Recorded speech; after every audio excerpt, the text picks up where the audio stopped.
Hold on. I'm sure.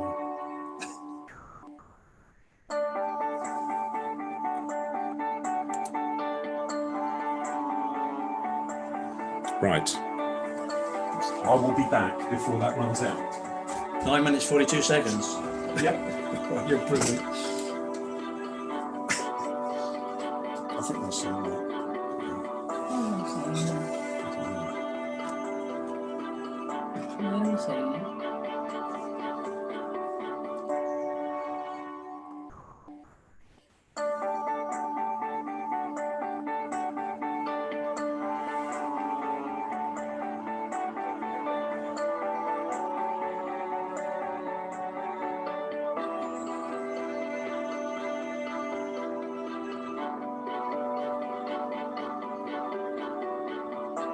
It's only 4 boxes though, isn't it? 1, 2, 3, 4, 5. Should there be more?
doing? I don't think we've done anything. Okay.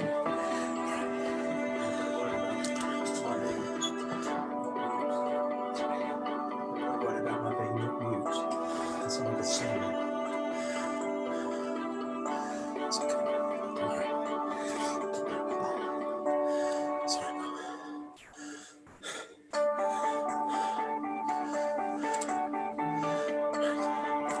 My phone.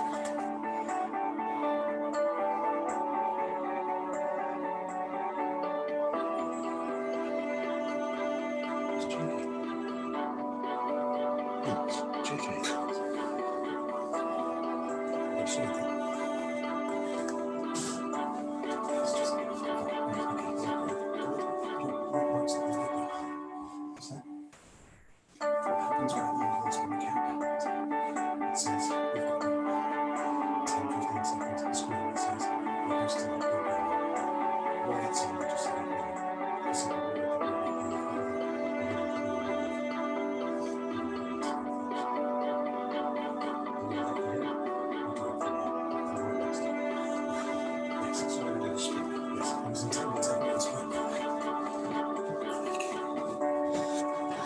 Some water in.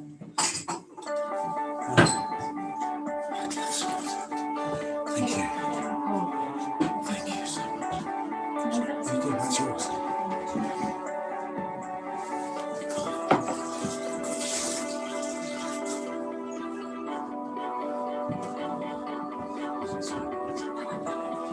amazing.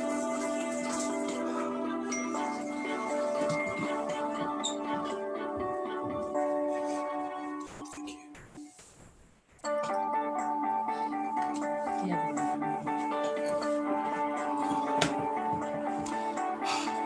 That's right. Yeah, so we're at the end of this. I'm going to click on the cross there and I'm going to stop this from going. And as soon as I do, you're going to be flung up onto the screen, okay? When I'm finished, I can mute. You go mute so the next person will come on. Yeah. So, you ready?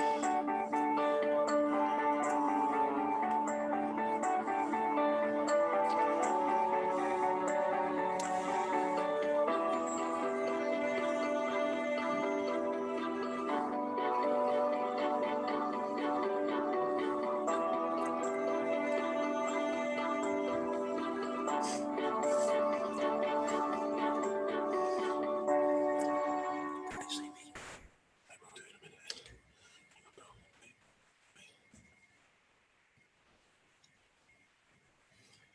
Will you stay in clip side?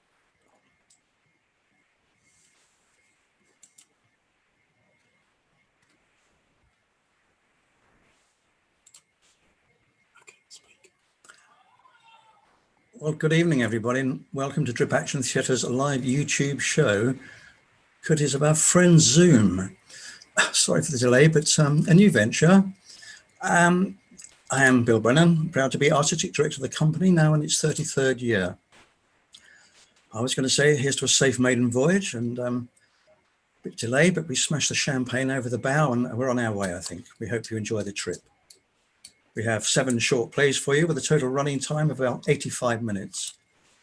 To set us on our way, and I promise not to pursue the travel metaphor too much, we present our first play, which is by Simon Brett. Simon has written many plays for Drip Action over the years, and tonight's offering is a new one, hot off the press in the last couple of weeks. Simon himself performs, and the piece is called Long Night Stand. It was the first time I'd done online dating. And to be completely honest, it's a very long time since I've done any kind of dating. I'm not in the first flush of youth, but you keep reading these things in newspapers that say 70 is the new 40, and though you basically know it's complete cobblers, the idea is rather appealing. I still fancy women anyway. Women I see in the street, a flash of thigh, a fold of fabric revealed on an escalator can still get me thinking sexual thoughts. No, I think that's quite encouraging. I mean, if it made me want to rub myself up against the woman and put my hand up, no, that'd be horrible.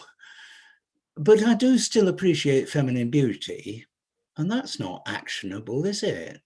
Even in the post-Me Too world, is it? Oh, probably. Everything is these days. If you have in mind a sexual advance on a woman now, you have to get planning permission. I'm glad I'm not young anymore. The subject of online dating came up with Trevor one evening in the pub, 2 pints in and tongues loosened, you know what I mean. Apparently he'd tried it quite a few times with varying success. He gave me a few tips, like saying you're looking for a meaningful relationship. You can't say you just want sex, though that's all Trevor does want. Apparently he's managed to get some too through the online dating. Not every time, but his strike rate is, well, according to him it is. I was actually, I suppose, thinking more in terms of a meaningful relationship, not just the sex, not even the sex, maybe. Anyway, at the time, I didn't pick up on it, say that I'd give it a go. I just listened to Trevor. That's what an evening at the pub is usually, listening to Trevor. Trevor's either got the gift of the gab or he's quite boring. But his silver tongue has talked him into a good few women's beds, according to him, that is. I'm generally a fairly quiet person. Still, the idea wouldn't go away, the online dating. It had been a while since I'd been with a woman at any level, and I thought maybe it was time. And fairly early on, I decided I wouldn't do it locally. York's got too many memories for me, too much risk of bumping into someone I knew as well, if I actually was on a date. Last thing I wanted to do was to foul my own footpath. So I put in the online dating questionnaire, London area. London's nicely anonymous. If a date was a disaster, I could scuttle back up north and no one would know a blind thing about it. I describe myself on the questionnaire as retired, which is true. I was tempted to add "and retiring," but I thought that might give the wrong kind of message. Also risky, making jokes to people you don't know. They might not have a sense of humour, though, of course, everyone in online dating insists they've got a good sense of humour. Trevor offered to advise me on filling in the questionnaire to avoid the obvious pitfalls, he said. According to Trevor, most men say they only want dates considerably younger than themselves. He's over 60 and he keeps trying to get hitched up with women in their 20s and 30s. I found the thought of that terrifying. What conversation could I have with a women in their 20s and 30s? They spend all their time talking about Instagram and Spotify and Me Too. No, I was more realistic than Trevor. I suggested an age range of 50 to 60. If any relationship did develop, I didn't want the issue of having children to come up, or perhaps I should say, the issue of having issue. Mind you, the issue of having issue would involve the issue of having sex. And I wasn't too optimistic about that. The last time I was in the dating business, sex on a first date was, well, rare. Sex on a 10th date was pretty rare too, come to that. But I know social mores have changed. If you doubt that, you have only to read the Daily Mail, which of course I only do when I'm waiting to have my hair cut. Trevor said I should definitely be prepared for sex, though. He said I should make sure I took condoms with me. I said, no, the whole point is that I'm proposing to date women beyond childbearing age. And he said, but you don't know where they've been, do you? I hadn't really thought of that. Trevor also said I should take Viagra with me. I said, oh, well, I need that. He said, well, how secure do you feel in your erections? Which again was something I hadn't really thought of. But you know, it's one of those questions. The more you ask yourself, the less secure you feel about your erections, and pretty well everything else come to that. But it wasn't something I thought I could talk to my GP about, the security of my erection. She's a woman, apart from anything else. And I've only been to her before with bronchitis. The thought of asking her to prescribe Viagra to me, well, it didn't sit happily in the context of our professional relationship. Then Trevor told me you can buy Viagra over the counter at Boots. So I did. Not in York, mind. No, I took a day trip to Bradford. I didn't know anyone in Bradford, which was just as well, because the woman who served me in Boots, who was Muslim, wearing the full hijab, you know, she asked me all kinds of personal questions before she'd let me make the purchase. She seemed very disapproving. I don't really know where Muslims stand on sex, but most religions are down on anything that might be fun, aren't they? Anyway, when she did finally agree to sell me the stuff, she asked if I wanted a box of 4 or a box of 8. I nearly said, look, I'm only going on one bloody date. But I restrained myself and said I'd take the 4. I wasn't expecting ever to use them. I thought it'd just be covering all the bases, a bit like taking an umbrella into the Sahara. Also on the questionnaire, I had to fill in my interests. Trevor said I ought to beef my answers up a bit. He said women were impressed by masculine men. He said he always put down bodybuilding and riding quad bikes. I think that's a very risky strategy. Must lead to a lot of disappointment amongst 20 and 30-year-old women when they see Trevor shambling into their appointed meeting place. For my interests, then I put theatre, choral music, and walking by rivers. Didn't want to raise expectations too high. Also, it happens to be true. I didn't think I could live up to a pretense, not for very long anyway.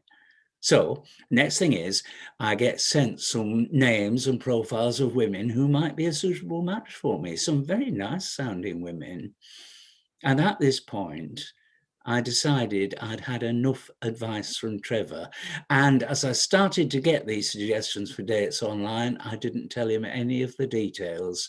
He had put quite enough oars in already. And there was one I really liked the sound of. Leslie, age 54, worked as a civil servant, liked theatre and classical music generally, pretty enough from the photo, sounded sensible. That was the main thing that appealed to me. We made contact, and yes, she was up for meeting. She suggested a Monday evening, which was fine for me, early, 7 o'clock. Then if it was a disaster, I could get back to York that evening. Last train from King's Cross is 10 o'clock, gets in 20 past midnight. I suggested she chose the venue. This was because, though I came to London every month or so for theatre visits, I tended just to have a hasty sandwich in the foyer by way of dinner. As a result, I didn't really know about suitable eateries. But she thought it was me not claiming masculine supremacy and showing respect for her feminine decision-making. So I got some undeserved brownie points there. Leslie suggested a place on the South Bank near the Globe Theatre, bar and restaurant. If things turned out sticky, we could just stop at the one drink. If they went better, we could go for the dinner option. I felt nervous on the train down from York, but I wasn't the gibbering wreck I'd expected to be. All the contact I'd had with Leslie had been reassuring. She seemed, like I said, sensible. I wore a sports jacket and tie. I'm of the generation that thinks that's only respectful to a lady. I didn't read a paper on the train. In fact, around that time, I found the news so depressing, I tried to avoid all of it. Just as we approached King's Cross, I reached into my pocket for one of the Viagra tablets and slipped it into my mouth. I'd taken them out of their box and shrink wrap for easy access. Not that I was anticipating anything, but you know, like a Boy Scout, I wanted to be prepared. And I wasn't feeling entirely secure about As I emerged from London Bridge Underground station, I slipped another of the blue pills into my mouth. It said on the box, one to be taken 1 hour before sexual activity. I rather wondered whether it only worked like, on the hour. What kind of a window did you get for sexual activity? 1 hour, 2 hours, 5 minutes? It didn't say on the box. Well, I met Leslie as per arrangement at the bar. Bit of early chit-chat. Turned out she worked for the Department of Health and Social Care. So we didn't talk about that for long. And thereafter, well, it was just one of those evenings. Conversation wasn't an effort. Leslie and I like the same plays, we like the same music, both besotted by Mozart. No thought about just having a drink. We went seamlessly into dinner, drank a lot of red wine, and I can't really remember what we ate or who paid the bill. It didn't seem important. It wasn't an issue. Nothing was an issue. Then we were walking along the Thames towards the South Bank, and Leslie picked up on what I'd said about walking by rivers. And it turns out she's got a flat in a block near the National Theatre. And when we get there, she invites me in. Still all seamless. She opens another bottle of wine and we cuddle a bit on her sofa. It felt very unfamiliar, but nice. And there's not much doubt we're moving towards bed. When Leslie goes off to the bathroom to clean her teeth and slip into something casual, I swallow down another of the Viagra just to be sure. And it's all lovely. Seamless sex. Though I say it myself, that night I was rather magnificent. Or maybe the Viagra was. To my surprise, after we both slept. Knackered by our exertions, I suppose. I woke when it was just after dawn. Pale light coming through the gap in the curtains. I was desperate for a pee. Leslie still fast asleep. She looked good. Older than she had the night before, but good. As I go through to the bathroom, I reach into my jacket pocket and take the last Viagra. Slip back into bed, doze for another hour. Then Leslie wakes up and we pick up where we left off. She offered to cook breakfast for me. I thought I'd earned it. I must say, I felt rather masterful as I went through into the bathroom. And as I had my shower, lovely, fierce, scalding hot shower she's got, I was full of thoughts on the lines of there's life in the old dog yet. But also, there was a level of relief in the other thought that soon I'd be away from Leslie, would no longer have to keep up the image of the super stud, at least till the next time. I look forward to sitting on the train back up to York on my own and thinking about the new element there was in my life. Trips down to the smoke for theatres and concert halls suddenly became a lot more attractive. No more hastily eaten sandwiches. Proper dinners with Leslie after the shows and concerts, and then back to her capacious bed and her capacious arms. Lovely, I thought. I didn't want more than that. Meeting maybe once a month, be about right. The distance between London and York, that'll be my security. No closer, no moving in together. I didn't think I could ever cohabit with another woman. Not after Maria died. But Leslie would just add a delightful new dimension to my life. I dressed in the bathroom, and when I emerged, I could tell from Leslie's face there was something wrong. She had the radio on, the news. Listen, she said, I'll always remember the date, 24th of March. A recording from the night before was on the news. The sound of that buffoon Boris Johnson telling us that the whole country was going into lockdown. Soon as I heard it, I told Leslie I'd better dash. Her flat was only 5 minutes from Waterloo, tube up to King's Cross. I would be home in York before lunch. But she said no. She said it would be very irresponsible to disobey the government's orders. Civil servant, you see. Department of Health and Social Care, used to towing the line. She said we'd have to stay in her flat until the restrictions were ended. That was 3 months ago. It's June now. My sports jacket, perfect for March, is beginning to feel a bit warm. It's a strange experience, spending all that time with someone you don't know. Mind you, I do think I know Leslie pretty well now. And I realized pretty soon that we don't have a single thing in common. There's a finite number of times you can say, "Isn't Mozart wonderful?" We're even both sick of playing his bloody music. And it's only when you cohabit with someone that you realize how different two people's tastes in television can be. And imagine being in the flat of a woman who thinks the words Jack Vetriano and art belong in the same sentence. I've spoken to Trevor a few times since the lockdown. Have to do it when Leslie goes out for essential shopping. Trevor says to me, "You don't know when you're well off. Permanent sex on tap in a posh flat up in London." But there hasn't been any,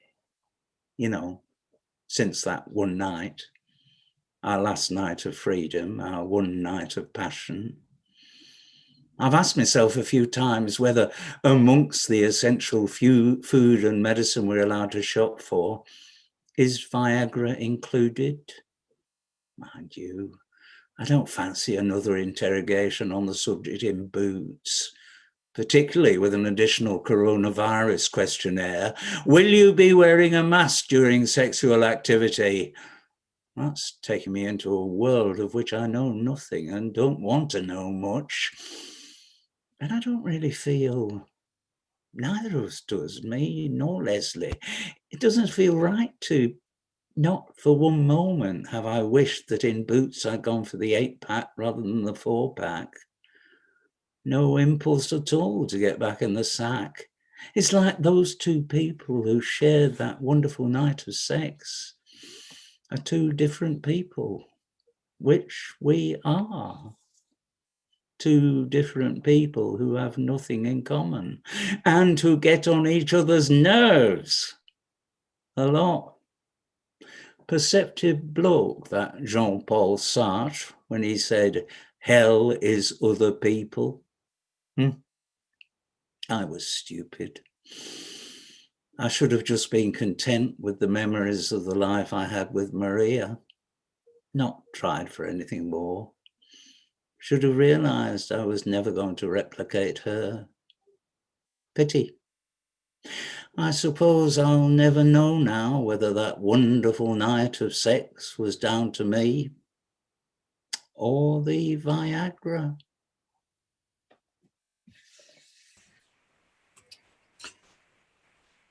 Thank you, Simon. It should be me now, introducing the next play, which is Dawn and Stuart Smithers performing Sea Change Part 1. I'm sure you all know Dawn and Stuart very well. And so in that, hear from them, Sea Change Part 1.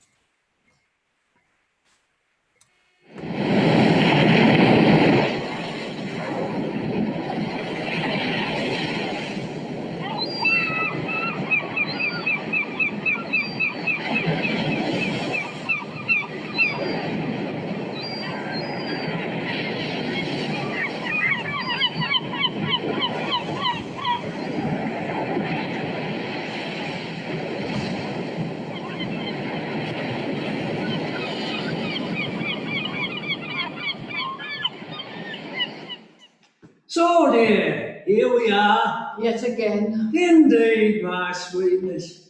Why, it seems like only Last year, yes, that's because it was. What a remarkable memory you do have, my little soda pop.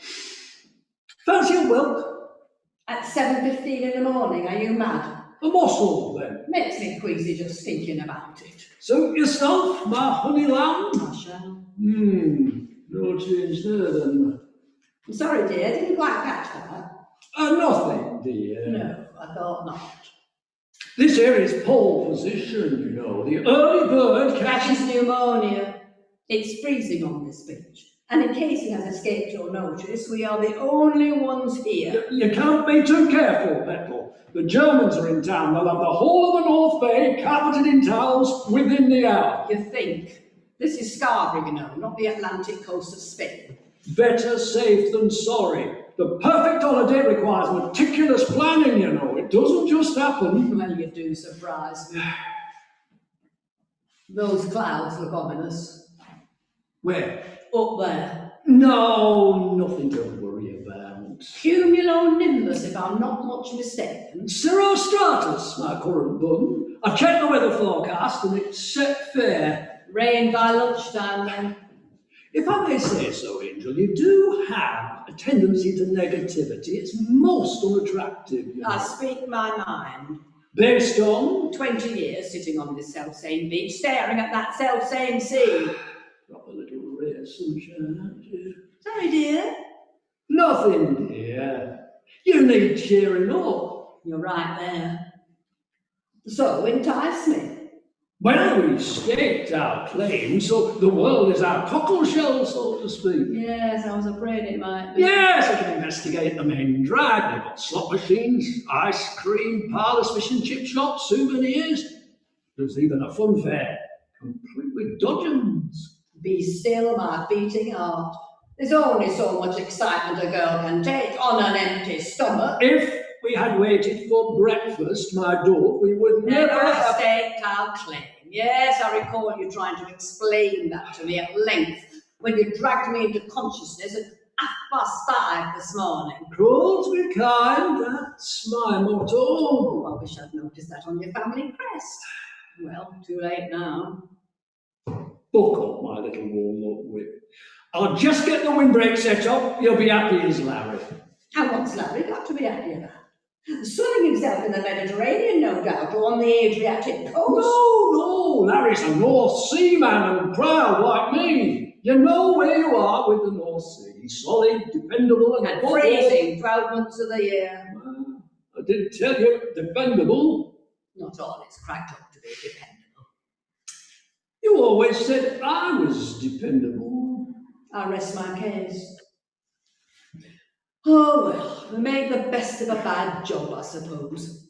I'll settle for a full English at that cafe that we passed on the way here, and then we'll take it from there. You're on. Soon have you in the swing, my little peanut brittle.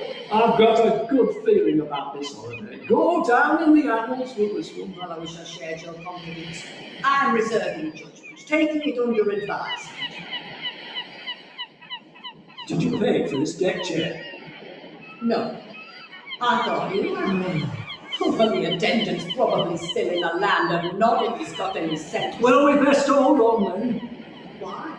My full English calls and it will not be denied. Patience is a virtue, my precious. And I thought virtues overrated. It's just that we need our day pass if we are to repel boarders. Oh, no, not the Germans again. Well, you can't be too careful. As Churchill said to Eisenhower. Well, I rest my case. But this is Scarborough 2020, not the Normandy beaches. As I stated, can't be too careful, kid. So, my fry up on the back burner then. Afraid so. Still, can't be done. Well, great. Perfect. Brilliant. Thanks very much. Next year, I'm going to Benidorm.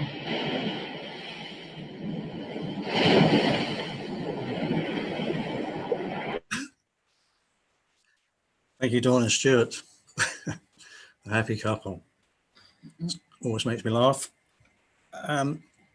Now we are moving on with a sort of change of programme. We have another play by Simon. Simon Brett, performed by Tonya James, and it's called A Sea Change. I always go down to the sea at night. By day, even in the depths of winter, there are people there. In the summer, families, children, buckets, spades, ice cream. Even in the winter, dog walkers, fossil hunters, hardy men in wetsuits with surfboards, mad elderly women in bathing costumes who believe that the shocking slap of seawater can stave off the advances of age. It can't, of course. We all die. Some earlier than others.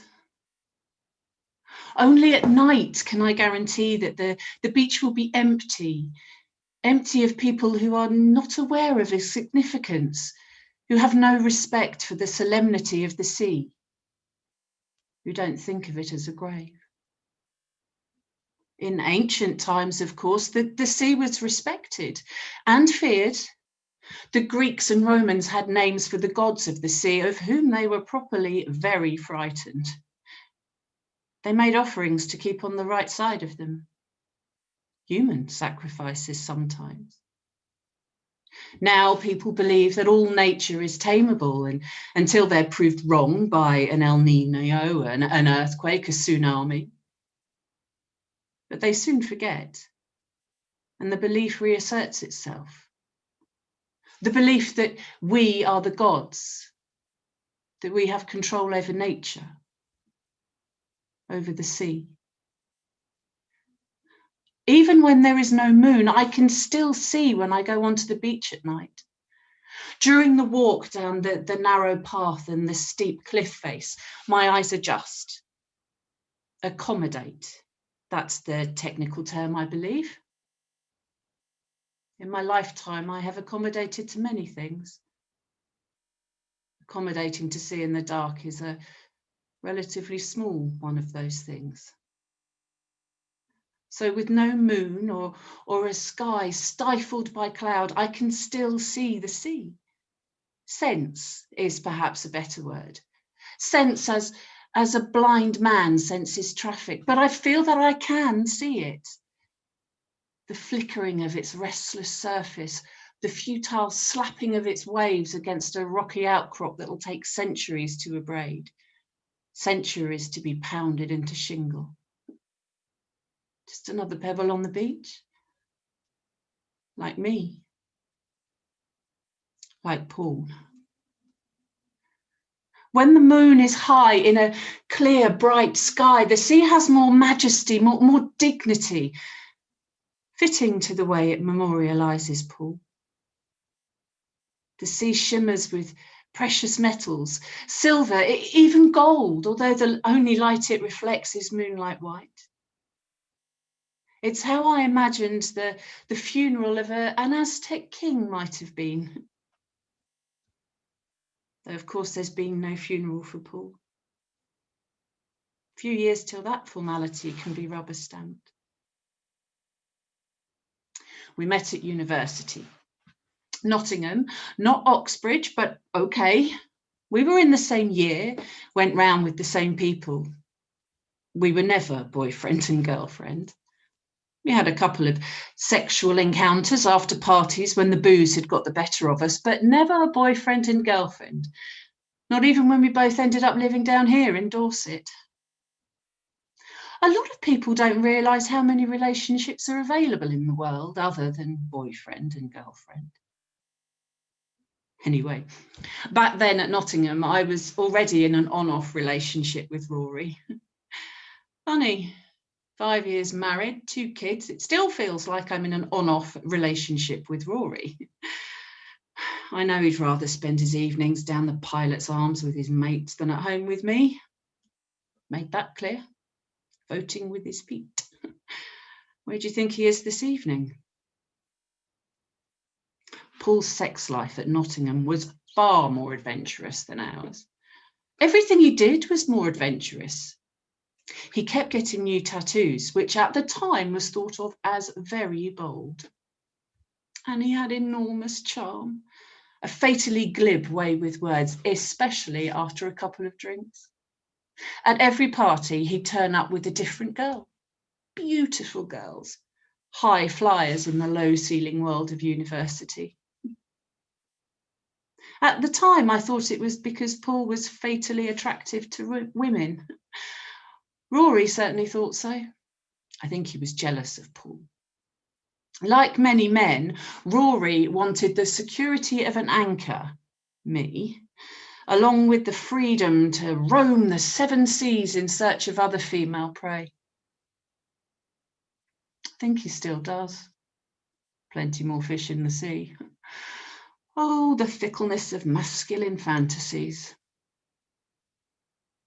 It was only later that I discovered what I had taken for Paul's insouciant promiscuity was in fact sheer desperation. I didn't know of the decline he suffered each time another relationship floundered, of the time he spent on his own blaming himself for each new disaster. It's like that at university. You don't see someone for a couple of weeks and you think they're off having a good time, a better time than you are, certainly. But everyone's paranoid at uni. They all think they're the one who's missing out. It's like hearing laughter from another room. Where have I heard that expression? I don't know. It certainly didn't occur to me when I didn't see Paul, the famous lady killer, for a few weeks. He was lying on his bed, alone, incapable of getting up to face the horrors of the day ahead.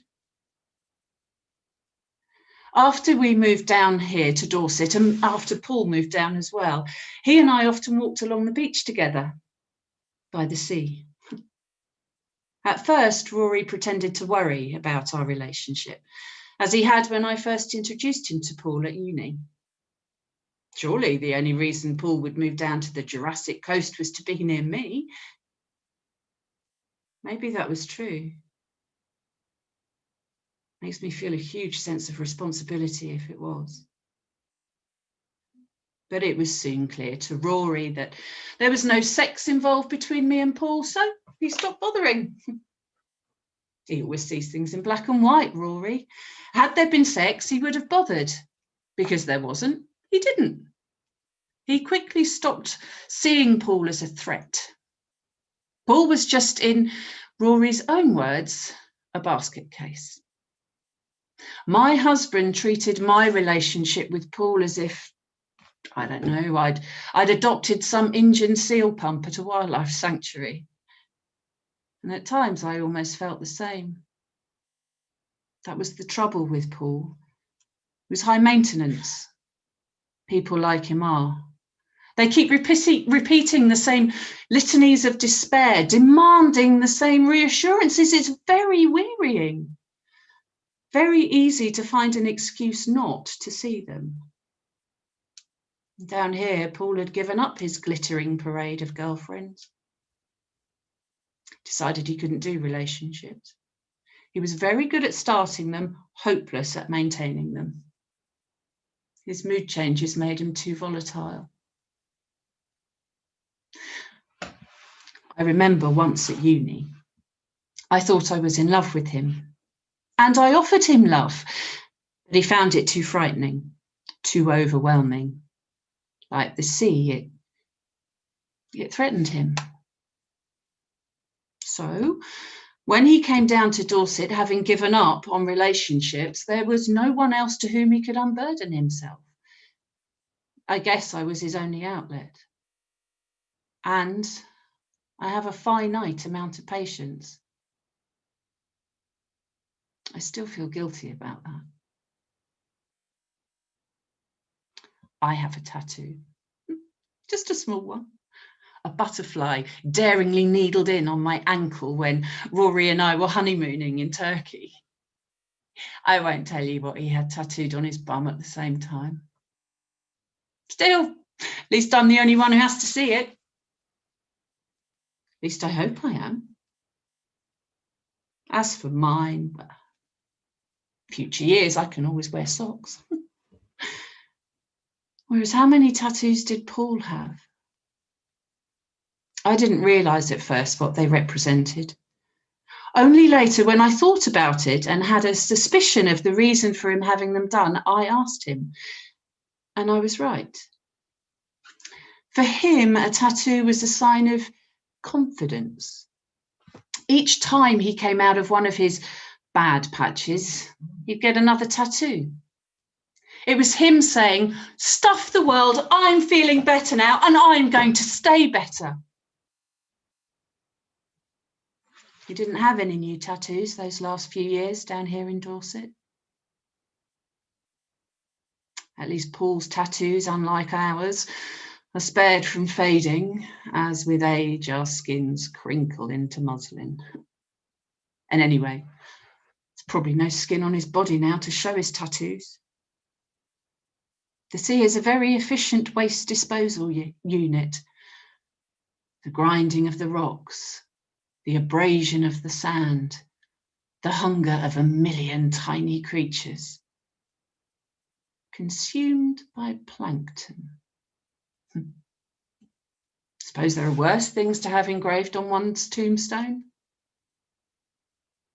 Except, of course, Paul will never have a tombstone. Not a meaningful one, not one with a body underneath it. It reminds me of that old Irish joke, the epitaph that Rory always thought was hilarious. Here lies John bound, lost at sea and never found. Could I have done anything? Could anyone have done anything? The last time I saw Paul, he was more positive than I'd seen him ever since he moved down to Dorset. He was feeling better, he said.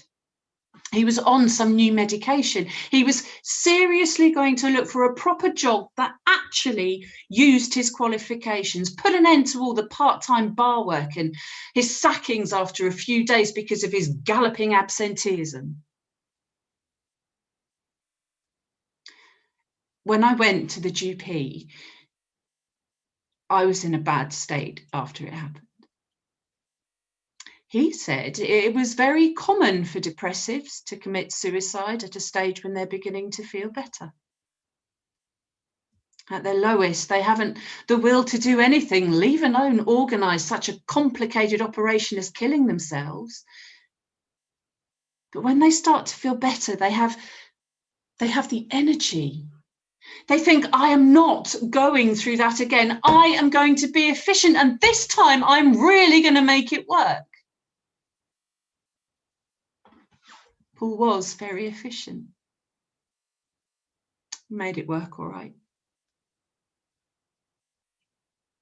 He lived in this little rented cottage very near the sea. An empty whiskey bottle was found there.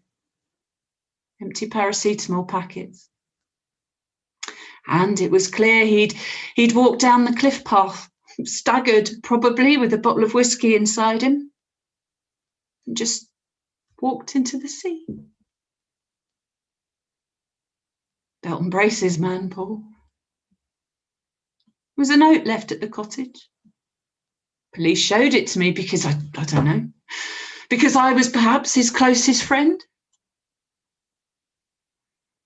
Rather scary to realise if I was his closest friend, how I'd failed him.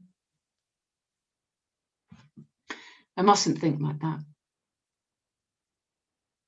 Incidentally, there was nothing in the note I hadn't heard a million times before. I always thought it strange when family members in war zones, after some terrible atrocity, bemoan not having a body to bury. Now I begin to understand. Maybe that boring ritual of a funeral does bring around some kind of closure. But you won't have one, Paul. Not a funeral as such. I mean, maybe there'll be something, a celebration, a wake, when enough years have passed for your death to be confirmed. But who would be there to organise that? Me? I think I'll wait until the occasion arises. So, Paul, you haven't had a funeral. but you do have a grave that stretches as far as the eye can see. See.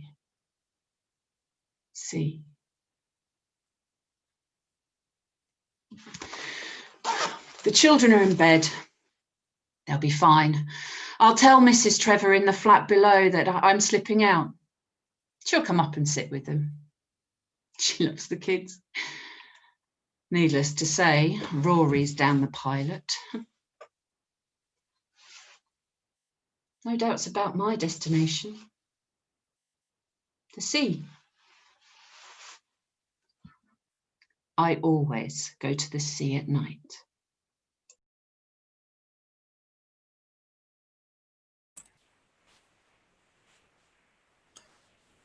Thank you, Tonya. Thank you, Simon. Oh, great stuff. Well, variety is the spice of everything, and now we have a play called, well, it's by David Stevens, and it's going to be performed by Grace Fine, and it's called I Do.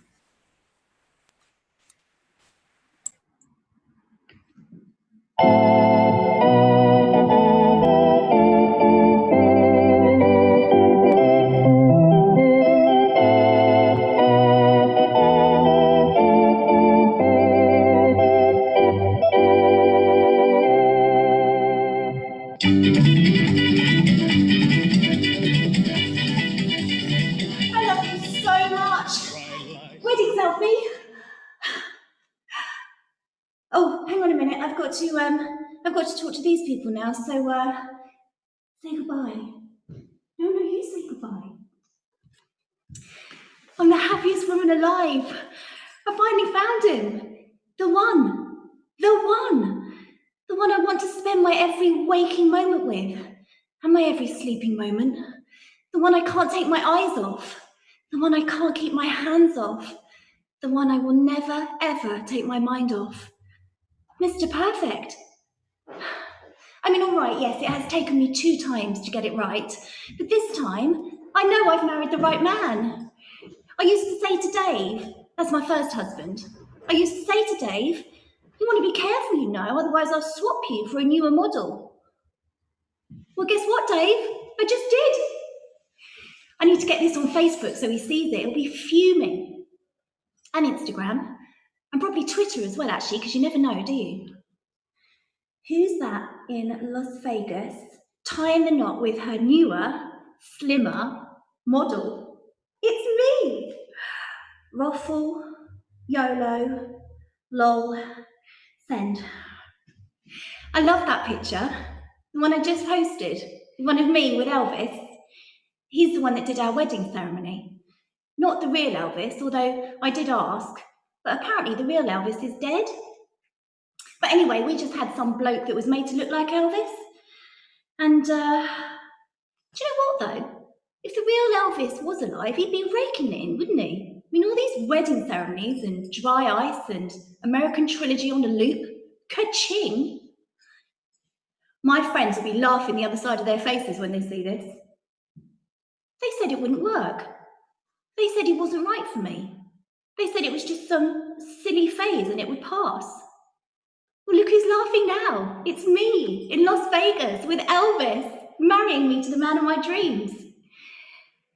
I think I'll leave it a bit before I tell them it's not the real Elvis. Let them sweat on it. 7 months we've been together, although it feels like we've known each other a lifetime. What did I do before you came along? Well, I was married to a complete loser for a start. Dave, lazy, good for nothing. I mean, don't get me wrong, he wasn't always like that. When we first met, he was really sweet, turned on the charm, and I fell for it. I honestly thought I was happy, but I realise now I was just going through the motions. I mean, we never actually talked. Do you know what I mean? I mean, yeah, we talked and talked, but it was all like, how was your day? And what do you make of all that rain at lunchtime? And remember what I did with the Phillips screwdriver? It's all very pleasant, isn't it? But it's hardly a deep analysis of life. And the rare times that Dave did veer towards conversation, his opinion was always the right one. even when it was the wrong one. There's absolutely no point debating with him because his mind was all closed up. So frustrating. My new man's not like that at all. He doesn't mind if I don't want to talk. He's quite happy to stay silent as long as I need him to. And if I ask him a question, he just tells me the answers I want to hear. And he never, ever judges me. I can still remember the first day I saw him. It was a beautiful spring afternoon and I was just walking down the high street, wondering whether or not to get a yum-yum from Greg's. And I spied him through the window of Phones for You. There was something intoxicating about the way the sunlight played across his sleek curves and accentuated his slim body that made me stop in my tracks. He was half turned away from me, almost teasing, but enticing and intriguing. I shuddered all over with a primal passion. I knew I wanted him straight away. I knew I had to have him. Before I knew what I was doing, I'd gone into the shop and sort of sidled up to him, pretending to be all nonchalant. And suddenly, there we were, face to face. No words were spoken. We were beyond words. I simply reached out my finger and ran it down his body. My touch soon became a caress, and before I knew it, I had grasped him so firmly in my arms I thought one of us might burst. And he didn't resist. He just gave in to me. I wanted that moment to last forever. But of course it couldn't, because we were in the middle of Phones for You and the other customers had started sort of edging away from me. So I reluctantly released my grasp and I kissed the end of my finger and held it against him. "You're mine," I whispered.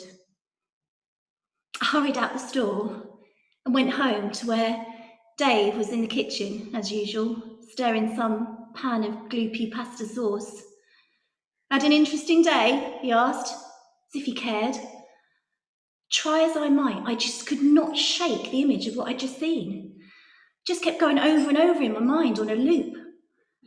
I managed to mutter something like, "Oh yeah, it was all right," and "Oh nice, pasta sauce again," before I rushed out the kitchen and upstairs to the bedroom. I sat on the edge of the bed for what seemed like an age, just replaying in my mind the encounter I just had. I could still see that slim body, nothing like Dave's self-abused and unmaintained frame. I could still feel those sleek curves. Couldn't imagine running my fingers over Dave's lumpy old torso. But I knew I shouldn't be thinking that way. I mean, I was a married woman. I'd sworn to be faithful to the same man for the rest of my life. But somehow, when I compared that man with the sweet vision I'd just seen, none of that mattered. I knew I had to see him again. I went back into town the very next day, just hoping that I might encounter him again. And there, to my delight, he was, standing exactly where I'd left him the day before, in the shop window. My heart started pounding, but I was too nervous to go in case one of the shop assistants called the police. So I just kind of hurried past, throwing in a coquettish grin as I went. I found a cafe, and over a soy chai latte and a cinnamon swirl, I began to formulate my plan. I hadn't felt stirrings like that in years. I knew what I had to do. I had to take him home. Dave wouldn't be in. We'd have the whole house to ourselves just to really get to know each other. But could I go through with it? Before I knew it, animal instinct had taken over. And suddenly, I was back outside the shop. I took a deep breath and walked in. "Can I help you, madam?" asked the shop assistant. I grabbed my man and held him close to me. "I'm taking this beauty home with me," I said wantonly. And that's how our affair began. It was so exciting to be doing something wrong. It was so exciting to be giving myself to somebody other than Dave, someone who's never grumpy or tired, someone who responds to my every touch, Someone who has a silent mode and a vibrate setting. First of all, I kept him away from Dave completely. I would just hide away with him and spend my time turning him on and exploring him. I loved looking deeply into his camera and touching his shiny screen. I couldn't get enough of looking at his apps. They showed me everything I wanted to see. They showed me a life away from my life of drudgery and same old, same old. They showed me possibility. And in return, I showed him me, all of me. I gave myself up to him. And if Dave did come running up the stairs or banging on the door, I'd just pretend I was phoning my mum or checking my emails to throw him off the scent. But actually what I was doing was feeding my desire. And my desire soon became obsession. And then one day, Dave caught us together. I'd come home from work and there was Dave in the kitchen, stirring a pan of something with a steel spoon. We went through the usual mandatory pleasantries. You had a good day? Yeah, just work. How about you? Oh, nothing special. Same old, same old. Oh, right, I'm just going to go upstairs and get changed then. Just give me a shout if you need me. And I rushed away from the gloomy oppression of the kitchen. When I was in the bedroom, I took him out of my bag and I turned him on with a single touch. My breathing became more and more rapid as I ran my fingers over his personal hotspots. I began to gently flick the button to refresh the screen. Suddenly, the world around me disappeared. Nothing else mattered apart from me and him in this moment together. My breathing got quicker and my flicking became more urgent as he thrust page after page at me. 2, 3, 4, 5 pages at the same time. I need you to download your data for me, I purred. Suddenly, I heard a creak on the stairs. It was Dave. I sat bolt upright and I slammed shut the case and just lay him down on top of the bed. And then I stood up and looked around for the first thing I could get my hands on, Dave's shaver, and pretended to be tidying it away, just as Dave walked in. He stood in the doorway, his eyes flicking between me and the sleeping form on the bed, trying to work out what he'd just walked in on. For what seemed like an eternity, neither of us spoke. His eyes kept flicking between us. I could feel the silence burning into me. Eventually he said, "What are you doing with my shaver?" "Oh, I'm just tidying it away," I said. Although why be tidying away a shaver? I've got no idea. "Well, don't," he said. "And anyway, dinner's ready. I've been calling up the stairs for the last 3 minutes." "You didn't answer, that's why I came up." "Oh, I was just on the phone to my mum," I said. I'll be down in a minute." His eyes fixed on mine, as if he was searching for something. But I didn't give anything away. And then eventually, he turned round and he started to go back down the stairs. I let out a massive sigh of relief. But then he stopped and he turned round. And over his shoulder, he said, "I see you've got a new phone then." And he was gone, back into the gloom of the kitchen. The door slammed. He knew. I stood, frozen, like a guilty child. I could see my reflection in the mirror looking all startled and flushed. My thoughts started to bang against each other. How much had he seen? How much had he heard? How long had he been standing there for? I felt wretched.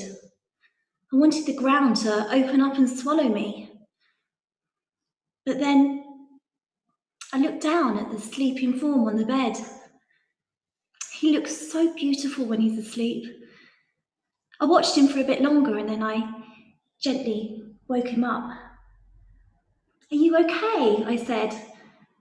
There was nothing, just a blank screen staring back at me. I kissed him. I'm so sorry, I said. Listen, I got us into this and I'll get us out. There's no way I'm losing you. I love you too much. And I held him to my chest. After that, things weren't the same between me and Dave. I mean, we talked even less than we had done before. And I knew he didn't trust me. I mean, Dave's not stupid. Well, actually, Dave is stupid. I mean, Dave's really, really stupid, but he's not completely stupid. And he knew as well as I did that we were drifting apart. But the weird thing was, the more we drifted apart, the more relieved I felt. It was like some huge weight had lifted off my chest. Some huge lardy weight with perpetual wind and BO. But I knew there was only one thing that could make me really happy. So one day, I waited while Dave got ready for work. And I said goodbye, and I watched him as he drove down the road. Then I packed all my bags up and I left. I mean, don't get me wrong, I didn't leave without saying a word. I'm not that callous. No, I sent him a text saying, I didn't want to be with him anymore and I wanted to get a divorce. It's amazing what you can say with emojis nowadays, isn't it? Dave never replied. For the next 2 weeks, we slept on my friend's sofa until we found a place of our own. When I say we, it was him. He's so clever. He's got an app that does that. It was so good to have a place to ourselves where we could just be together. We'd spend hours just gazing at each other like soppy teenagers. And he was very rarely out of my hands. And when he was in my pocket. We did all the things that lovers do, all the things that I'd never done with Dave. We went on long, slow walks through the park, hand in handset, just zigzagging across the grass and through the trees. That was actually way safer than when we tried to walk along the street because I would just become so engrossed in him that I would step into the path of the oncoming traffic. We'd stay up late at night watching old films on his screen. Let me tell you, he's got the most amazing resolution. One day, we even went to the zoo. I don't really remember seeing any of the animals. I was just too interested in him. But he did take loads of pictures of me. He loves taking my picture. He's got these things called filters that can, give me antlers or turn me into a flower. I don't ever let him use the one that replaces my face, though. He absolutely adores me. About 3 weeks ago, I plucked up the courage and I asked him to marry me. I was sort of hoping that he might do it, but I think he's a little bit shy. I mean, that's all right nowadays, isn't it? A woman asking a man. I mean, it's 2020, for goodness sakes. He didn't say no. We did hit one problem, though. Apparently you're not allowed to get married in a church. I mean, that's just prejudice, isn't it? I think the church should just move with the times and, just get with it. I mean, what's the problem? Woman, man, woman, woman, woman, phone. We couldn't even get married in a registry office. In fact, there's not a single place in England where a woman can legally get married to her phone. But true love will always Google away. And my smart man found us this place in Las Vegas. The only place on earth where a woman and her smartphone can be legally joined in holy matrimony forever and ever, amen, by Elvis Presley. He doesn't even mind that he can't be in the wedding photos. I am the happiest woman alive. Until they bring out a newer model, of course. Come on, darling, show me how many bars you've got. Gonna set my soul on fire. Got a whole lot of money that's ready to burn. So get those stakes up higher. Very good. And a set in full colour. Yeah. Wonderful. It's now time for the adverts. Oh, please don't go away. I've got to read you something here. That's voice. Hold it down a bit. I've got a page turner. It's okay. I'll turn this. Good evening, everybody, and welcome to Drip Actions. We've done that, darling. Start again. I do hope you're enjoying our virtual festival so far. You've still got the second half to look forward to. But before that, I wanted to take a couple of minutes to remind you about what Drip Action actually does. Over the last 33 years, good heavens, we have brought you a wonderfully eclectic mix of plays, some well-known, some brand new, but all interesting and challenging. The dedicated and loyal actors have risen to the challenge of some of the venues we've used: boats, barns, pubs, and of course our home at the venerable Victoria Institute in Arundel. Look out for the new website. Our famous annual theatre trail during the Arundel Festival each August has seen more than 100 new one-act plays performed in kitchens, gardens, restaurants and other unlikely venues over the last 20 years. It is rightly considered a highlight of the annual festival. This year, of course, it couldn't be more different. We've had to think very laterally about how we can go on presenting something as close as possible to a live theatre trail. And that's what's led us to tonight's extravaganza. We are incredibly proud of all that Drip Action has achieved and very grateful to our loyal audience, many of whom I hope are watching right now, having shown great patience earlier on. Thank you. And if you are new to our work, welcome. The box office income we receive during the Arundel Festival is a major part of our funding for the entire year. So, not having had this vital lifeline in 2020, it will be tricky for us to present the full programme, which we're now planning for 2021. So, please will you help us and make a donation, not just for tonight's terrific performances, but to support those that are yet to turn the page to come. It's easily done. Just go to our GoFundMe page via our website, www.dripaction.co.uk, where you will see that we are well on our way to the £1,000 target. It would be great if we could hit it in the next few days. Thank you for your support and enthusiasm. We all look forward to seeing you in the non-virtual world as soon as we can. Now back to some live drama. A new play by Stuart Smithers, just written especially, and it's called Woke.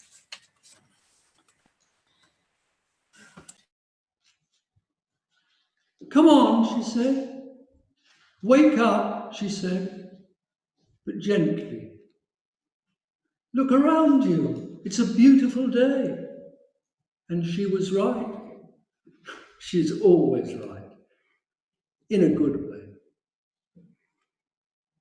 Some people say that transplant patients take on the attributes of their donors. If you believe that.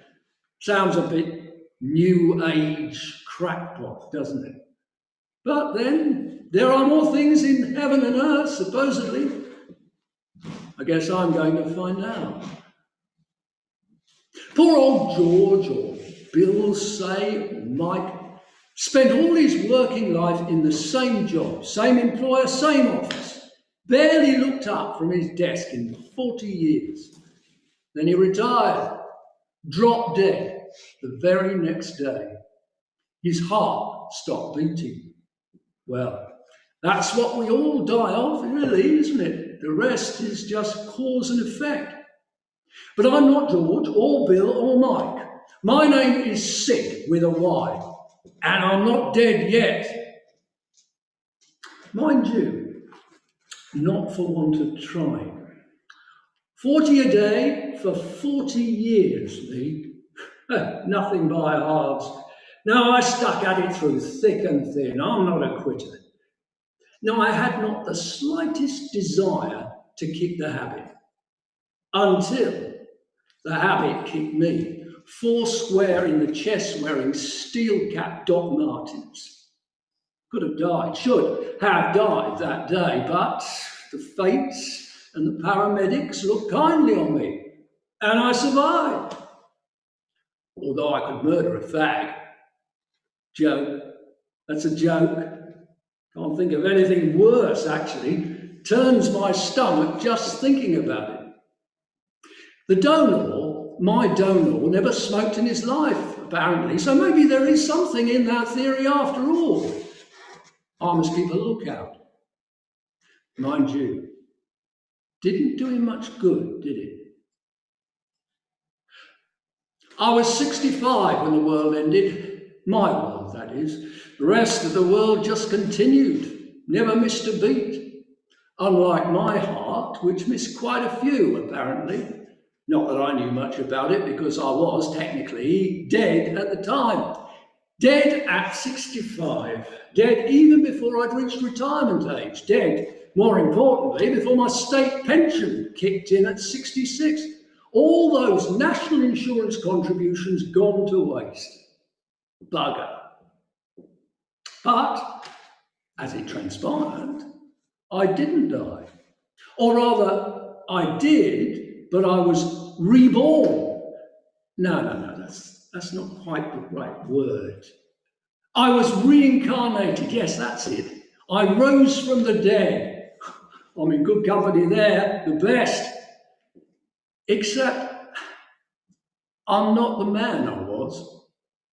The bodywork looks the same, but the power plant has been replaced by a reconditioned second-hand unit. This is me, Mark II, rebuilt, re-engineered.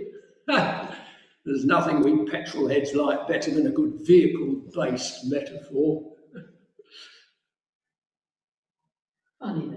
Funny though, I've got this mint Triumph Stag sitting in the garage, awaiting my pleasure. I just can't seem to muster the necessary enthusiasm. That's not like me. Post-reincarnation, the first thing I knew was waking up in the ICU, although it's all a bit vague now. A sort of twilight zone, neither day nor night, just something in between, unchanging, calm and controlled. A place of safety where time has no meaning. Well, something like that anyway. It's more an impression than a memory. Although there are things I do remember, screenshot memories, like the aborted intubation of the man in the bed opposite who fought his doctors all the way, or the arrival on shift of a fearsome young Irish nurse, the iron fist in the velvet brogue, and a surreptitious thumbs up from another patient who I didn't know and never got to meet. Thumbs up in return, of course. Esprit de corps. Trivial, I know, but at the same time, not. No, not in the least trivial. Not to me. When the fog lifted and reality interposed, I was transferred to a general ward, down to earth with a bump. The surgeon on his rounds is pleased with me. I am discharged. I'm out of here with meds in hand and carpet slippers still on my feet. I don't care. I'm out of here. I'm going home. And this is home. At least I think it is. It looks strangely familiar. Like when you're back from holiday and you look at things in a different way, like mixing blue and yellow and making green. And my first thought is, I'll need to redecorate, which is odd because I've never been one for DIY. We'll get a man in, she says diplomatically. But for some reason I insist, no, I'll do it when I'm better, when I'm well. She looks at me curiously and then faintly smiles. I'm resting now. I do a lot of that, recuperating, and I'm feeling stronger and stronger every day, more and more myself. Well, no, that's not quite right. I am myself, of course I am. I mean, this is how others see me, so it must be true, but it's only a half truth. And I'm planning for the future now. A future once denied, now restored, but a different future. and all the more precious for that. She suggests a holiday when you're back on your feet, when you're back to normal. And I turn that over in my head like a jewel whose facets catch the sun. Maybe the Lake District, she said. You love the Lake District. And I do. I know I do. I remember that. But out of the ether and into my mind comes a different thought, a different destination. Disney World, Florida, a place I've never been, never wanted to go. But why not? Something new, something exciting if you're into that sort of thing. And well, to my surprise, I find that perhaps I am. She raises an eyebrow, and there again, that smile playing faintly on her lips, a nod of assent. The weeks go by, and what might seem tedious is not, surprisingly. The world I see is a different place. I mean, it's not. Obviously, it's not. It's my perception of it. Heightened, certainly, but different too, in ways both minor and not so minor. Take gardening, for instance, whereas before I might grudgingly cut the grass when it reaches knee high, now I'm out there every day, planting this, watering that. Okay, you might say it's, boredom, or taking up a new hobby in retirement. But the weird thing is, I seem to know what to do, you know? Maybe I've always had green fingers and never knew it. But no, it's more than that. I could tell you the Latin names of every tree, plant, flower in my garden just by looking at them. It's like I'd had a lifelong subscription to Gardener's World or something. Whereas in fact, the whole gardening thing just bored me to distraction. Not anymore. And another thing, I've never been what you might call a political animal. I mean, I watch the 9 o'clock news, well, headlines anyway, and a sports report, of course. But the burning questions of the day, racism, social injustice, they just pass me by. Not now. No, now I find myself getting hot under the collar about all sorts of things. Pontificating on social media, signing online petitions. I don't know what's got into me. I'm a different man. I am now fully recovered. I'm up for anything, within reason. Oh, and I sold the Stag. Well, it had just been languishing in the garage ever since I got out of hospital. We're off to Florida in the morning to celebrate our new life in retirement.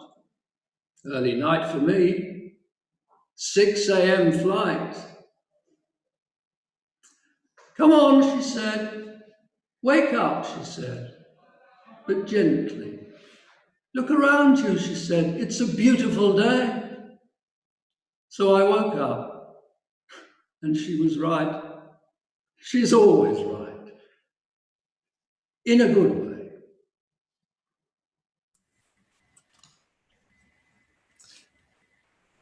Thank you, Stuart. What a great mix of plays we have already. Now, all being well, the next play is called, well, I won't say what it's called because that's the cue. It's actually by a chap called Bill Brennan, and it's called Twin Sets, and it should be by Varian Jennings.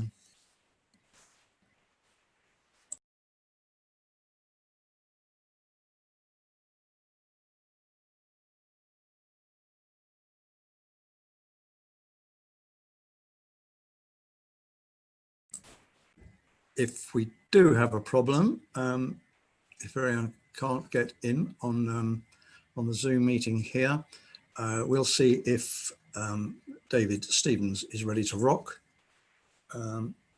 His play is called A Secret Pie. So let's see if he's ready to go. Otherwise, he'll be back and I'll tell you a few jokes. Oh, it's me now.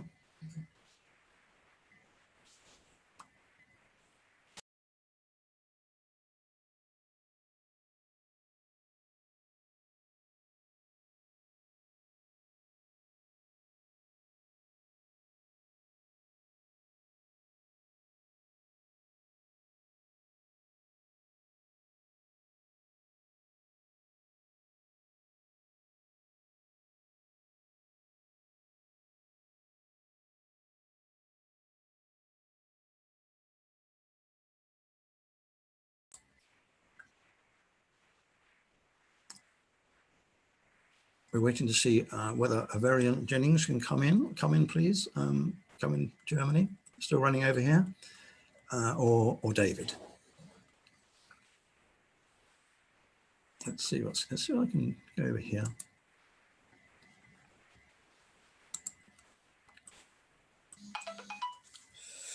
I'm just getting a call from head office.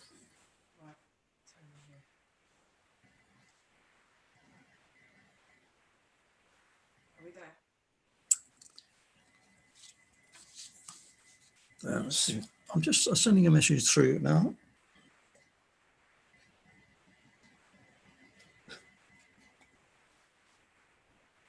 Perhaps you could just pour yourselves another drink.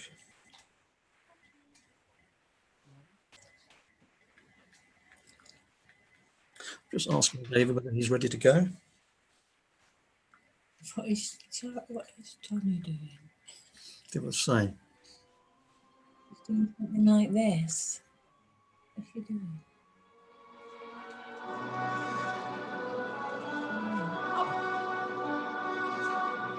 Turn it down, Rudy! Rude! Rudolph! I'm trying to talk to these people! Oh, thank you. Dear, oh dear. Loves his ballet, that one. His real name's Charlie. But these days he insists on being called Rudolph. Wanted to be a dancer at the Royal Ballet in Covent Garden. Well, ended up pushing a barra. Nice footwork in the ring, it's true, but too many biffs to the head. Ain't good for the brain.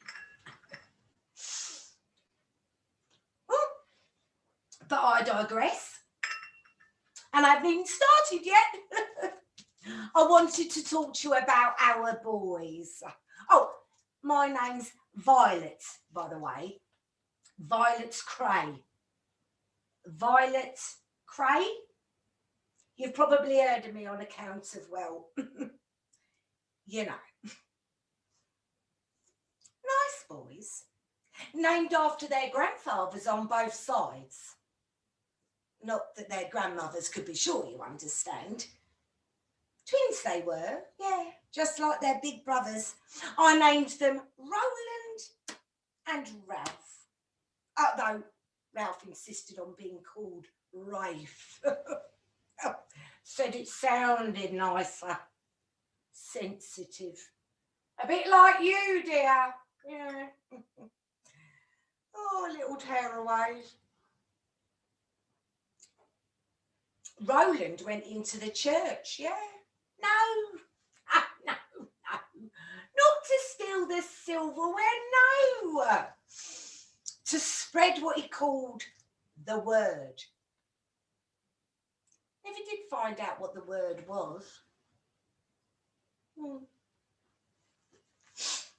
and the other one, Rafe, bless him. Well, he went into social services. No, not on the dole, no. To help the disadvantaged, yeah. Like those who didn't have any older brothers to smash the hell out of anyone who bullied their younger ones, yeah. Patched up anyone who got ate in a boat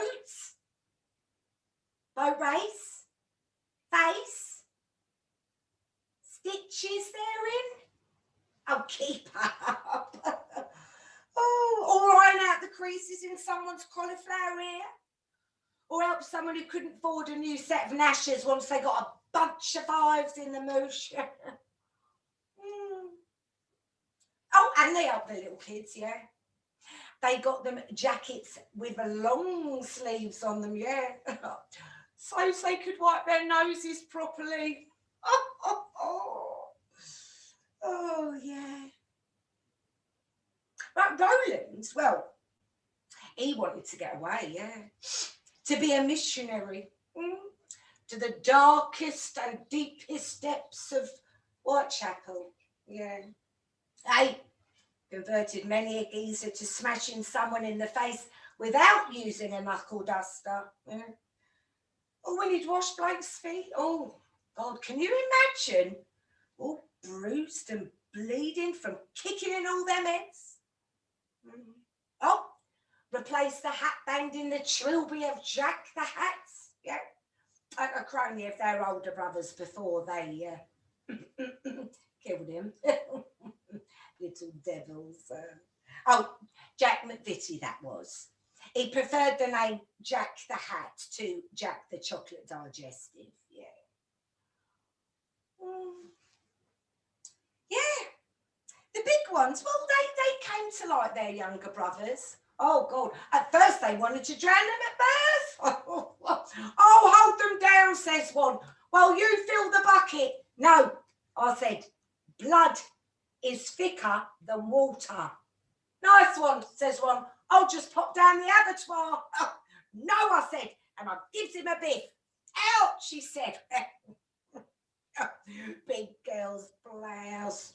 Just kidding, said the other one. But you can never be sure with those two, no. Well, as they grew up, they did play together, yeah. Oh, sometimes the older twins tied Rolling Ralph's shoelaces together and they'd shout, fire, and scream with laughter. Oh, yeah. Rolly and Ralph just screamed. We'd all get together at Christmas, yeah. Rolly, Rafe and their two big brothers. Oh, and Dad here watching It's a Wonderful Life and Scarface. Oh, happy days. Yeah, chalk and cheese, those pairs of twins, but yeah. A bit later on, they agreed to differ on their chosen careers, yeah. The older ones even sold the younger ones some of their brew cream, yeah. Oh, Roland and little Ralphie. I still miss them. Oh, upright pillars of the community they became, yeah. Buried in the columns they used to build the new church and community centre. I'm not sure who they upset now. But a fitting memorial to those who help keep people on the straight and narrow. Yeah. Well, I mustn't get to maudlin. The older two are tucked safely up at Her Majesty's pleasure. Oh, and the younger ones gave me 4 lovely grandchildren, Roger, Raymond, Rodney, oh, and little Ruby. And guess who rules the roost, yeah? Bless her, don't she, Dad?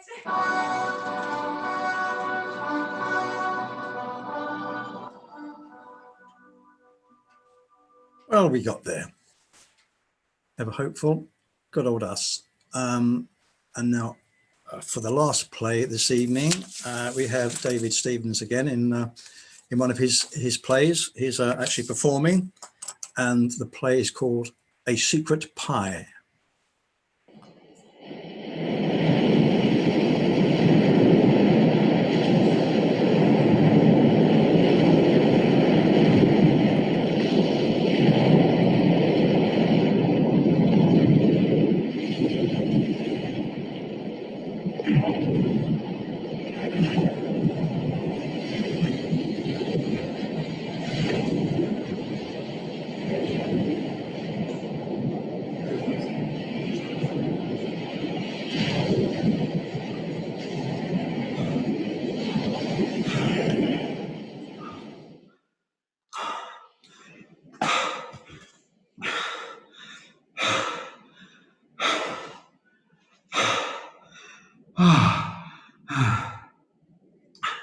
There is a saying in baking circles, everyone's got a secret pie in their cupboard. I know I have. Freshly baked and all. Oh, and what a pie. What a pie. I tell you what, this isn't as easy as I thought it was going to be 40 minutes ago. I am pooped. I'm going to have to eat something. Excuse me.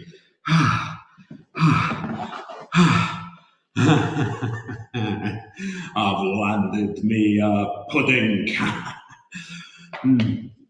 I was going to save this. It was a present from a well-wisher, an admirer. Oh. Cinnamon swirl. Well, that's disappointing. That's average, that is. I mean, it's not how I'd have made it, not at all. It's nothing like my recipe. Paul Hollywood, yeah, him, Paul Hollywood once told me he would kill for my cinnamon swirl recipe. Yeah, he did. Yeah, I was doing the bake-off at the time, a long time ago. First series, I think. Back when it was on the other, you won't remember me, I didn't get through. And I'd made all these cinnamon swirls, you see, for us to share on one of those breaks during filming. They went down a storm. Mel and Sue were practically dribbling. Mary Berry winked at me as she swallowed. But Paul Hollywood, well, he just bit off a chunk and he looked at me with pastry crumbs glistening in his silvery beard and he fixed me with that steely gaze. And he said, I can't do the voice, so I'm not going to bother. He said, I'd kill for this recipe. And then he gave me the death stare, and it sent shivers down me, and not in a good way either. But I wasn't about to give away my recipe, not even to baking royalty like Paul Hollywood. My father gave me that recipe, and he told me to never give it away. He gave me that recipe on his deathbed. Or at least he would have done if he'd actually died in a bed. My dad died standing up, leaning against a wood-fired pizza oven. Oh, that was a horrible day. I remember it so clearly. He'd been out at lunchtime for a drink with another baker, and when he came back, he just wasn't himself. And I put that down to the beer. Anyway, he just paddled a thin crust margarita into the flames when suddenly he stood bolt upright and he called out, almonds! The beer! I said, what beer, Dad? What almonds? I didn't understand. He swung round and looked straight at me. Son, he said, son, I haven't got long. Your training is finished. The time has come for you to take this. When the time is right, you'll know what to do. And he handed me his notebook. I'd never even touched his notebook before. He kept it so closely guarded. But there it was. All of his recipes, written out by hand with little diagrams. I felt like I was holding a holy relic. I didn't know what to say. I just looked at him with tears streaming down my face. And with his dying breath, he said, you're the pudding man now. And that was it. He was gone. Well, I say he was gone. He was still there, leaning against the oven. I had to move him eventually. He had smoke coming out of his leg. Oh, my dad. He was amazing. I can see him now, whirling around the kitchen, covered in flour, his fingers covered in unbaked dough, kneading, knocking back, crimping crusts. And the smells, those smells of hot sugar and flaky pastry and apple and cinnamon. Yeah, and I absorbed the lot like a lemon drizzle cake. My dad put cake in my genes. He put pastry in my soul. He gave me a heart of pure frangipan. He had wanted to be cremated in that pizza oven of his, but I thought that might be unhygienic. So I had it done the proper way up at the Creme. I did have his ashes made into a brick, though, and I had that put in the back of the oven. So technically, he is being burnt by his oven. Dad's notebook became my most prized possession. I never let it out of my sight. Except for that one time. Well, see, I'd seen an advert. The BBC were making a programme where people get to go into a tent and show how good they are at baking. And I remembered Dad's words, "When the time is right, you'll know what to do." And I thought, the time is right. I know what to do. This is my calling. So I applied. And I got through to the auditions, which were grueling. I mean, all those well-meaning amateurs and horrible burning smells. But I kept my head down and I got through. And one day, while we were filming, I was in my little kitchen area and I turned round to discover that Paul Hollywood had crept up and he was reading Dad's notebook. He said to me, "Is this yours?" I said, yeah, Paul, it was my dad's, actually. It's very precious to me. He said, "Your dad's, eh?" And he quickly shut the book, put it down, and off he went. Yeah, that was the day that I made them cinnamon swirls.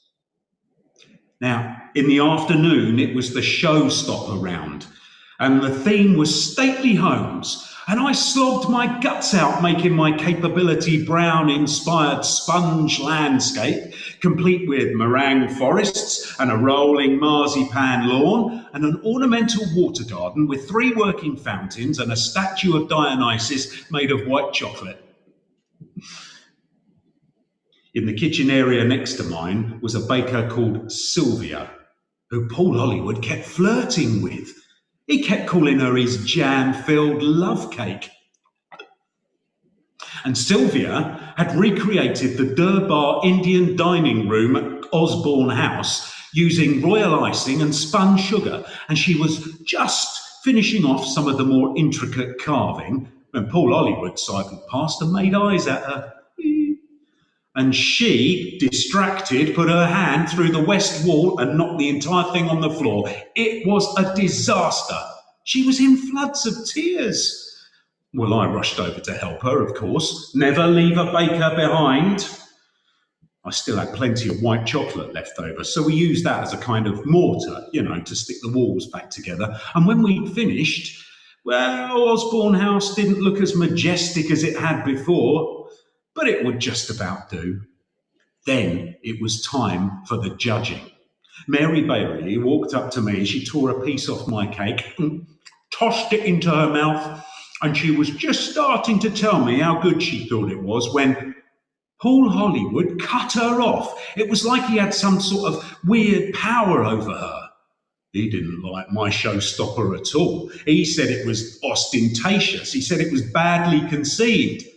He said the flavours didn't sit well together. And then he said the most hurtful thing a baker can say to another baker. He said, "It's not a good bake." I was destroyed. Sylvia, well, she had better luck than I did, and although Osborne House was still showing signs of wear and tear, he told her it was the best cake he'd ever tasted. He made her the winner. That was it. I had to leave the tent. I grabbed my notebook and my apron and I headed towards the flap. And before I left, I looked over my shoulder and I could see Paul and Sylvia giggling into each other's eyes while Paul bit the head off chocolate Dionysus.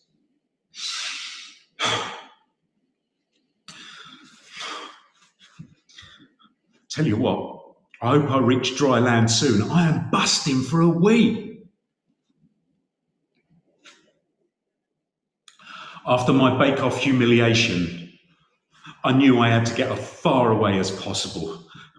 I never wanted to see Paul bleeding Hollywood again as long as I live. So I packed all of my baking stuff into my car and I pointed it north and I drove. And I kept on driving until I couldn't drive anymore. And at some point I must have veered west, because when I eventually did run out of road, I was on the west coast of Scotland, in this beautiful place called Mallaig. Mallaig overlooks the islands of the Inner Hebrides. Rum, egg, muck, canna. It was perfect. Beautiful.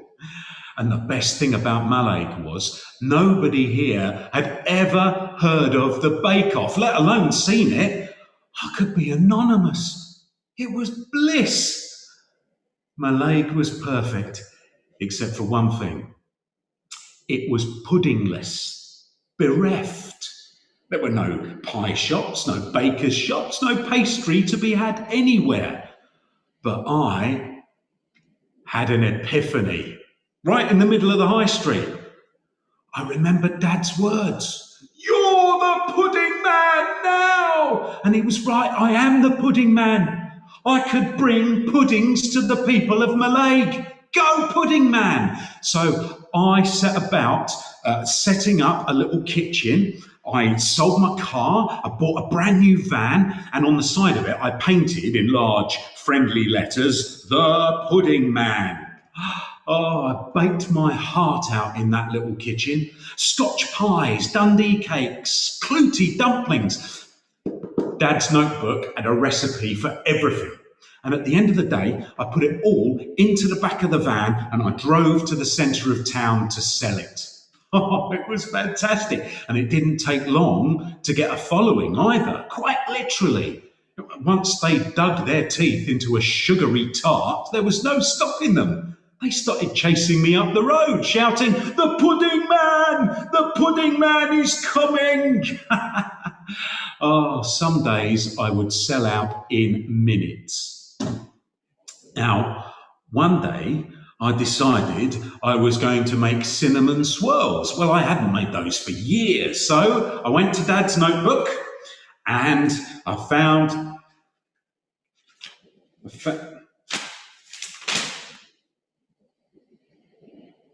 but the recipe was gone.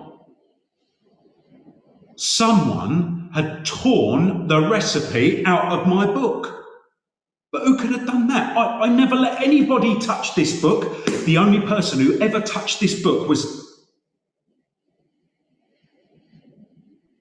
Paul bloody Hollywood. He must have torn the page out that day on the bake-off when I wasn't looking. I was fuming. I vowed to get my revenge on him. And I didn't have to wait that long either.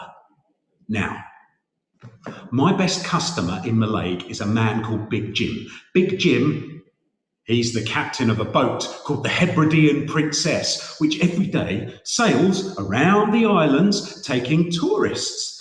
Big Jim was always there, front of the queue whenever I turned up in Mallaig, and he'd always take his little package and say, "I've landed me a pudding." Now, Big Jim was loved by everybody, especially the people of the islands, because there are no pubs on the islands. So clever Jim decided to have a pub put on his boat.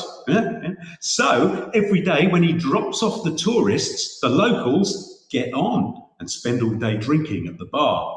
And they get off, if they can remember to get off, when the tourists get back on again. And Big Jim had the brilliant idea of putting me on board his boat. Pudding man at sea!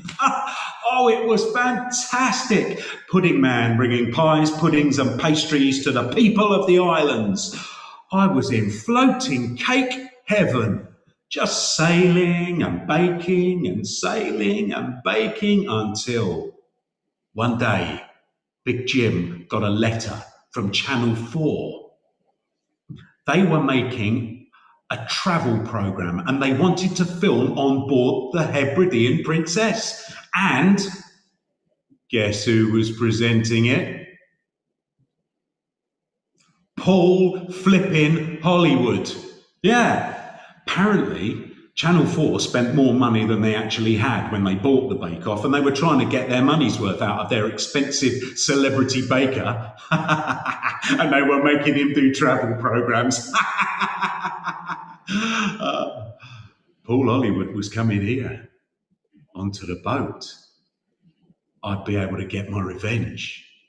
Now, they say revenge is a dish best served cold. And if that's true, then the best time to serve it is December, when it's really cold. And that's when they wanted to come and film. So I persuaded Big Jim to say yes, and I set about plotting my revenge. In the back of Dad's notebook, there were instructions on how to obtain cyanide from fruit stones. Apparently, cyanide tastes just like almonds, so you can slip it into people's food and they'll never know. Apparently, the best fruit to get cyanide from, greengages. So I went and got several pounds of greengages and I set about making, well, a rather lovely greengage jam, actually, with very delicate citrus notes. And enough cyanide to kill a school of whales. Oh, I waited a long time for this moment. And when the day of filming came, I was shaking like a trifle. I spent the whole day down in the galley, keeping out of the way, not arousing suspicion. Paul and the crew chugged around the islands, courtesy of Big Jim, and when they'd finished filming, they all decided they wanted a drink at the bar, so Big Jim chugged on into the night. And I went and sat at the bar and waited for them. Now, Paul Hollywood had left signed copies of his book lying around, just in case anyone wanted one. So I had to have a look, didn't I? I was curious.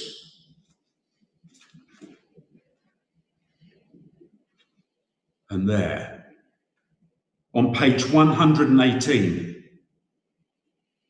was my cinnamon swirl recipe. Paul Hollywood was passing it off as his own. Damn you, Hollywood!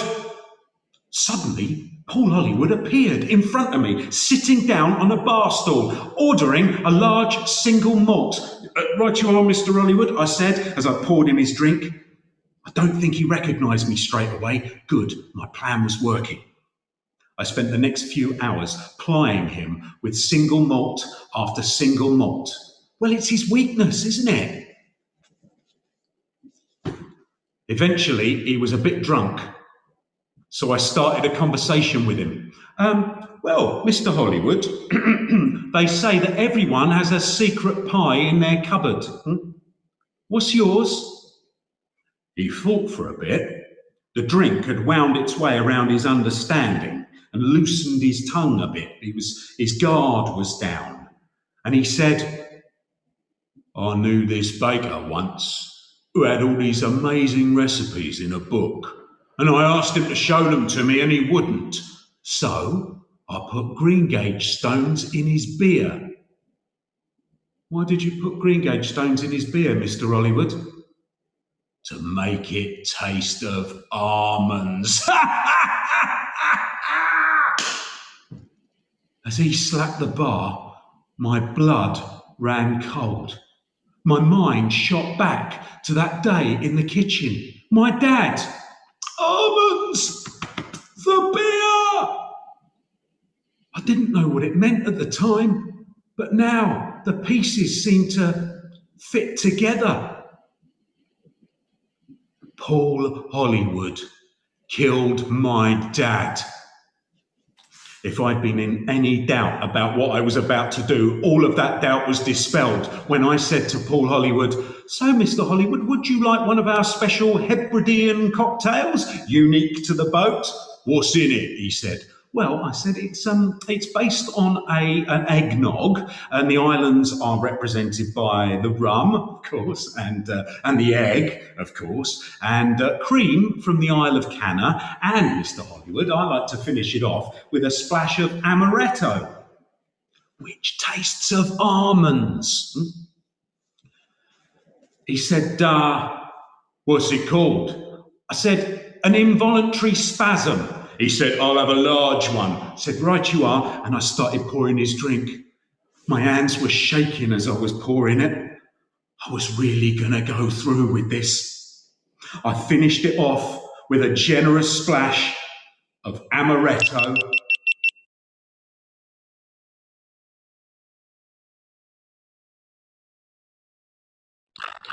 And I stuck a tartan umbrella in it and I slid it across the bar in front of him. "Drink up, Mr. Hollywood," I said, and he lifted the glass to his lips before putting it back down again.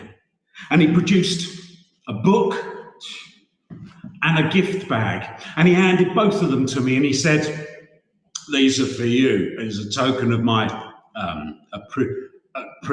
He had 3 goes at saying the word appreciation before he thought better of it. "Drink up, Mr. Hollywood," I said, and he lifted the glass again, almost to his lips, and put it back down again, before he leaned right into me and said, "I know who you are." Then he lifted the glass for a 3rd time, threw away the tartan umbrella, and down the lot in one. I leaned forward and pushed him straight off his bar stool. He bashed his head against the floor. "That's for my dad," I said to him. And then I called out, "Help! Help! Mr. Hollywood seems to have fallen off his chair. I think he's hurt. He's probably a little bit drunk." The camera crew came running, and the involuntary spasm lived up to its name. In the confusion, I grabbed the book and the bag, and I ran up on deck, and I found a dinghy, and I chucked it into the sea, jumped into it, and I started paddling for all I was worth in the direction of what I assumed to be the Isle of Egg. And that's where I'm going. That's where I'm going to lay low. They'll never find me there.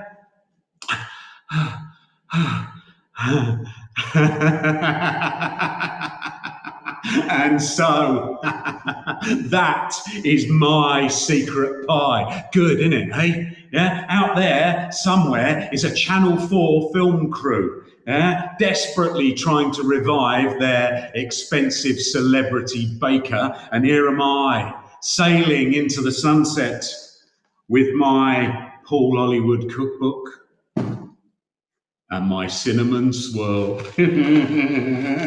Cheers, Paul.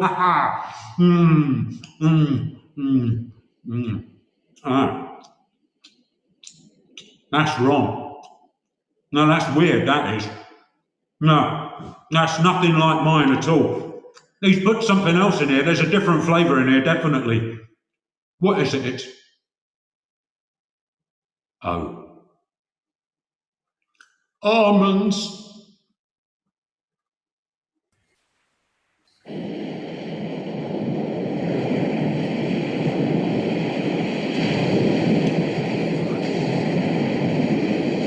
David, as he sinks slowly into the Bay of Biscay, no, up in Scotland. That concludes our programme. Thank you all very much for watching. I hope you've enjoyed it. As a matter of interest, we're halfway to our £1,000 target. So if anybody still wants to contribute, that would be lovely. And we were thinking of having a corporate bow, but I think you can take it all as read. And so we'll sign off and bid you good night. We could wave. Bye-bye. Is everybody waving? Thank you all very much for watching. I hope you've enjoyed it. Targets. I'm interested. We're halfway to our £1,000 target. So if anybody still wants to contribute, that would be lovely. And we were thinking of having a corporate bow, but I think you can take it all as read. And so we'll sign off and bid you good night. And the cast part.